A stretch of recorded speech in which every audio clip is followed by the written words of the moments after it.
કામગીરી છે જે પોલીસે કામગીરી કરી છે, જેનાથી કામગીરી તમે સારી કરો ટ્રાફિકમાં તો રોડ એક્સિડન્ટ અને ખાસ કરીને જે ડેથ થાય છે એમાં ખાસો ઘટાડો થયો છે.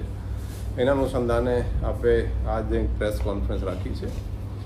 જે રીતે હમણાં જ લાસ્ટ આપણે ક્રાઇમ કોન્ફરન્સમાં જણાવ્યા કે જે મેઇન ક્રાઇમ છે પોલીસના જે રેકોર્ડ ઉપર જે ક્રાઇમ દાડ લૂંટ ડકોઇટી જે મેઇન ફર્સ્ટ પાર્ટના ક્રાઇમ છે ને 20% ઉપર ઘટાડો જોવા મળેલ હતા. પછી આપણે ટ્રાફિકના જે કેસીસ વગેરે જોઈએ તો આ વર્ષે આપણે ખાસા જે હેલ્મેટના કેસો છે, સીટ બેલ્ટના કેસો છે, સિગ્નલ વાયોલેશન, રોંગ સાઈડ પર જે ગાડીઓ ચલાવે છે એમાં આપણે એન્ફોર્સમેન્ટ બહુ સ્ટ્રોંગ કર્યા છે. જેના કારણથી આ 7 મહિનામાં એટલે 1 જનવરીથી 31 જુલાઈ 2024 સુધી અમદાવાદ શહેરમાં 234 ડેથ્સ રોડ એક્સિડન્ટની થઈ છે, જે ગયા 7 મહિનામાં આ સમય દરમિયાન 7 મહિનામાં 315 હતી. એટલે કે કુલ 81 ડેથ્સ 81 જે ડેથ છે એ આ વર્ષે 7 મહિનામાં ઓછી થઈ છે. એટલે કે 25%નો જંગી ઘટાડો આ ગઈ શકાય. આમાં પછી સિરિયસ ઇન્જરી અને માઇનર ઇન્જરી તમામના જોઈએ તો કુલ 971 જેઠે ટોટલને કુછ સિરિયસ ઇન્જરી છે, કોઈ માઇનર છે કે આ વર્ષે 971 છે, જે ગયા વર્ષે 1064ને ઇજાઓ પહોંચી હતી કે મૃત્યુ પામેલા હતા, એમાં 93 ઓછી છે.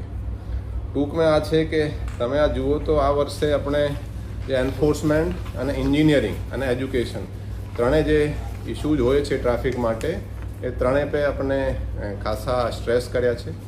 એન્ફોર્સમેન્ટની વાત કરીએ તો હેલ્મેટના જે કેસો છે એને પણ આપણે ખાસ કરીને જે સરખેજ ગાંધીનગર હાઈવે છે, સરદાર પટેલ રિંગ રોડ ઉપર છે, જે લોકો વગર હેલ્મેટના ચાલે છે એના ઉપર આપણે ફાઇન કર્યા છે. કેમ કે ફાઇન કર્યા છે એવું માની શકાય કે ભવિષ્યમાં હેલ્મેટ ખરીદીને પછી હેલ્મેટ પહેરીને ચલાવશે. તો હેલ્મેટમાં આપણે આ વર્ષે 3,39,00,000ના 7 મહિનામાં ફાઇન કર્યા છે. સીટ બેલ્ટના ફાઇન પણ 2,26,00,000ના છે. સિગ્નલ વાયોલેશનના 55 લાખ છે. પાર્કિંગ વાયોલેશન છે. બધી જુદા જુદા ઓવર સ્પીડિંગના 10 કરોડથી ઉપર આપણે ફાઇન કર્યા છે ઓવર સ્પીડિંગમાં. તો કુલ જે ચાલાન છે આપણે સ્પોટ ફાઇન અને ટોટલ ફાઇન જે છે આ વર્ષે 38,74,00,000 7 મહિનામાં કર્યા છે. અને આ સિવાય જે ભયજનક ડ્રાઇવિંગના જે કેસો છે એમાં પણ આપણે 1912 કેસો કર્યા છે, જે ગયા વર્ષે 7 મહિનામાં 794 હતા. આ જે બધી ફિગર છે 7 મહિનાની છે, એટલે આમાં 140%નો વધારો છે. અને જે ટોટલ ફાઇન છે એમાં 393%નો વધારો ટોટલ ફાઇનમાં છે, જે ચાલુ વર્ષે 38,74,00,000 હતા, જે ગયા 7 મહિનામાં 2023માં 7,84,00,000 હતા. એટલે તમે જુઓ તો આ એન્ફોર્સમેન્ટથી જે રોડ એક્સિડન્ટમાં છે એ ખાસો ઘટાડો થયો છે. આ સિવાય એડમિનિસ્ટ્રેટિવલી પણ અમે જે ડિસિઝન લીધા છે એ ટ્રાફિકમાં પહેલાં 7, 8, 9 વર્ષથી જે પોલીસના જે કોન્સ્ટેબલથી ASI સુધી હતા એમાં નિયમ પ્રમાણે સરકારના નિયમ પ્રમાણે 5 વર્ષથી ઉપરની બદલી થવી જોઈએ. એમાં પણ આપણે 1100થી ઉપર બદલીઓ ટ્રાફિકમાં કરી છે. એ ટ્રાફિકની સ્ટ્રેન્થ લગભગ પોલીસની 1850 જેટલી છે, એટલે 60%થી ઉપર 60%થી એબવ જે ટ્રાફિકના કોન્સ્ટેબલથી ASI સુધીના સ્ટાફને આપણે બદલી દીધા છે. એટલે ટ્રાફિકની જે રજૂઆતો હતી કે અમુક કે એલિગેશન ઓફ કરપ્શન એમાં પણ ખાસું બહુ ઓછી થઈ છે.